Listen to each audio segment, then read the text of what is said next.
Hello po mga kababayan ko, kumusta po kayo lahat? Andito po tayo ngayon sa Provincial Capitol of Lingayen Gulf, Pangasinan, Philippines.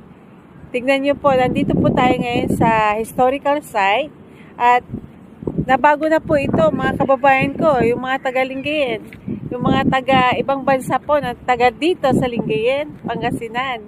Ito na po yung bago nating tourist spot na masasabi po natin. Tingnan nyo po, ito po yung magiging outcome niya mamaya. Bali ito po ay yung mga fountain na. Yan po yung ating kapitolyo ng Lingayen, Pangasinan. Thank you very much. Welcome to Filipino TV. See you later po mga kababayan ko. I will give the description below. Yan, pag magbabalik bayan po kayo mga kababayan ko, at dito na po yung ating pagbabago ng ating kapitolyo ng Pangasinan, Philippines.